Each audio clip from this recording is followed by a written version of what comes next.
अस्सलाम वालेकुम रहमतुल्लाहि व बरकातुहू। उम्मीद करता हूँ सब खैर व आफियत से होंगे। अमेज़ॉन फ्री ट्रेनिंग कोर्स का ये दूसरा लेक्चर है और आज का हमारा टॉपिक है अमेज़ॉन FBA क्या है और कैसे काम करता है, और सबसे अहम कि इसका कंप्लीट प्रोसेस क्या है। तो जनाब शुरू करते हैं। अमेज़ॉन FBA का बुनियादी तौर पर मतलब होता है कि फुलफिलमेंट बाय अमेज़ॉन। FBA एक शिपिंग सर्विस है जो अमेज़ॉन अपने सेलर्स को मुहैया करता है, जिसके ज़रिए प्रोडक्ट्स कस्टमर्स तक पहुंचाई जाती हैं।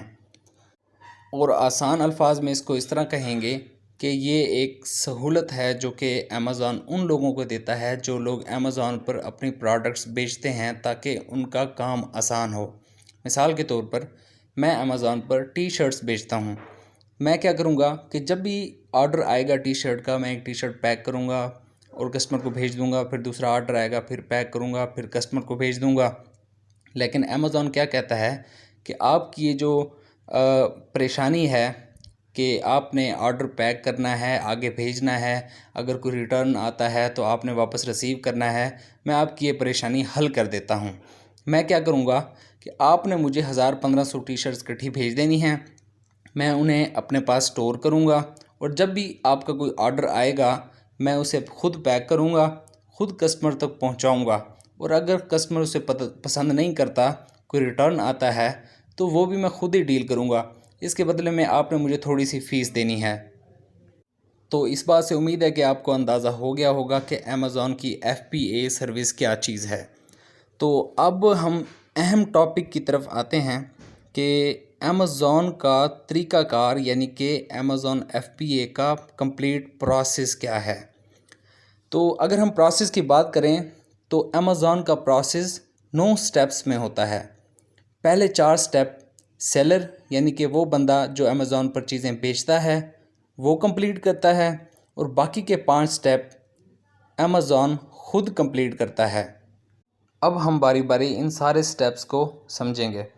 सबसे पहला स्टेप जो आता है, जो कि सेलर ने करना होता है, वो है प्रोडक्ट सिलेक्शन।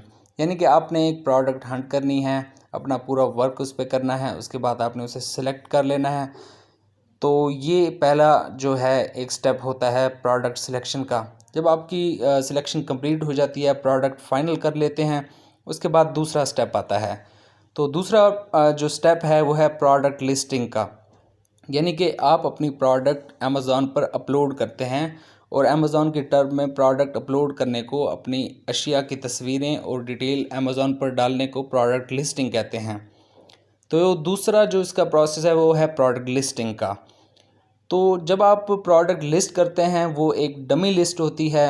डमी लिस्ट से मुराद ये है कि वो प्रोडक्ट जो है कस्टमर्स तक नहीं पहुंच रही होती, सिर्फ क्या है कि अमेज़ॉन की वेबसाइट पर अपलोड हो जाती है, और ये कस्टमर्स तक इसलिए नहीं पहुंच रही होती क्योंकि अमेज़ॉन के पास उसके वेयर हाउस में उस प्रोडक्ट के अगेंस्ट कोई स्टॉक मौजूद नहीं होता है, इसलिए वो कस्टमर्स तक नहीं पहुंच रही होती।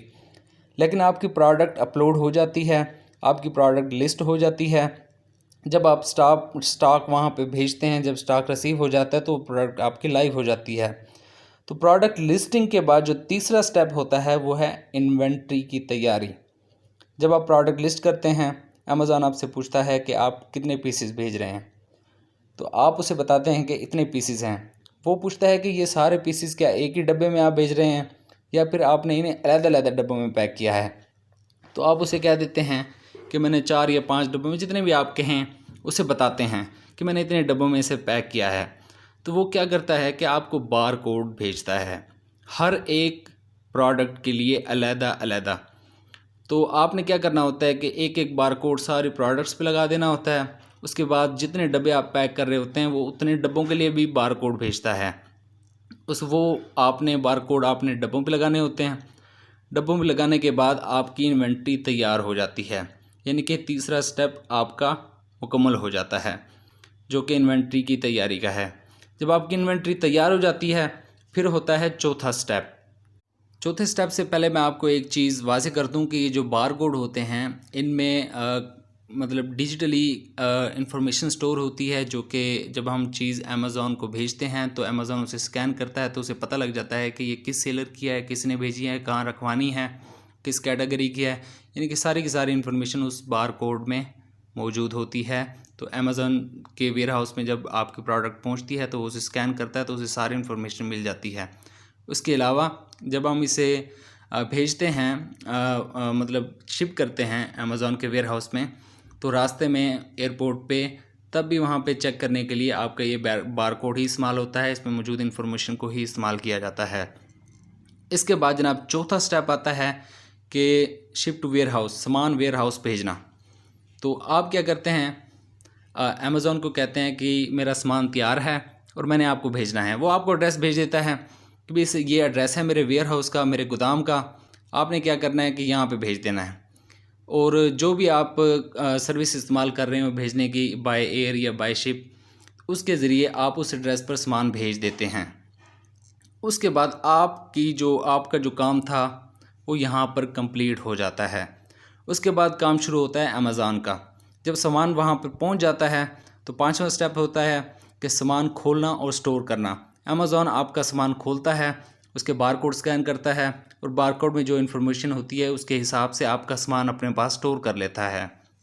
जब सामान स्टोर हो जाता है तो आपने जो लिस्ट लगाई होती है, जो कि डमी लिस्ट होती है, तो वो बाकायदा लाइव हो जाती है। यानी कि छठा स्टेप यहाँ पर कंप्लीट होता है कि आपकी लिस्ट लाइव हो जाती है।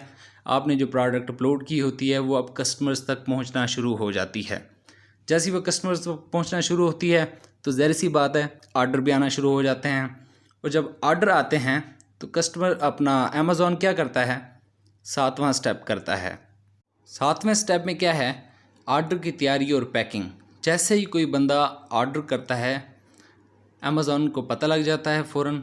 अमेज़ॉन क्या करता है कि आपकी वहाँ से प्रोडक्ट उठाता है, उसे पैक करता है और फिर आठवें स्टेप की बारी होती है, वो होता है प्रोडक्ट डिलीवरी।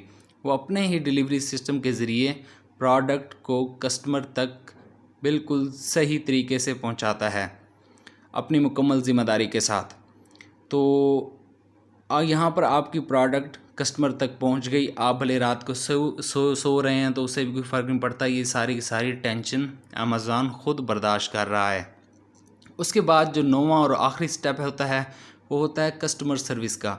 कस्टमर सर्विस का स्टेप क्या होता है बुनियादी तौर पर कि जब भी आप प्रोडक्ट आपकी कस्टमर तक पहुंचती है, हो सकता है उसे बहुत पसंद आए, हो सकता है उसे पसंद ना भी आए।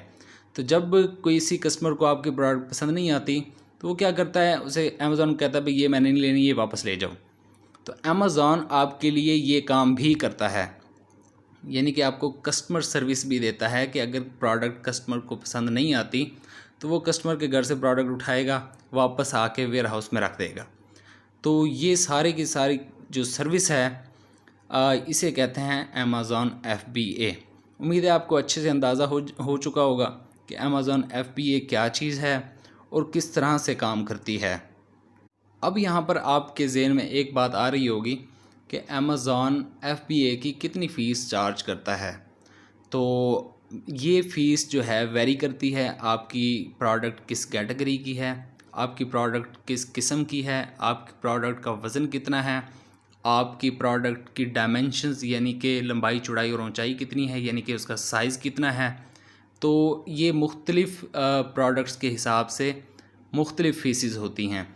तो ये किस तरह कैलकुलेट की जाती हैं, कैसे पता लगेगा कि किस प्रोडक्ट के लिए कितनी फ़ीस होती है, ये इंशाल्लाह ताला कैलकुलेशन हम करेंगे जब हम प्रोडक्ट हंटिंग के बाद अपना प्रोडक्ट की जो प्रॉफिट कैलकुलेशन और कॉस्ट कैलकुलेशन करेंगे, उसमें हम इसको तफसील के साथ डिस्कस करेंगे और देखेंगे कि इसकी फ़ीस की कैलकुलेशन आखिर कैसे की जाती है।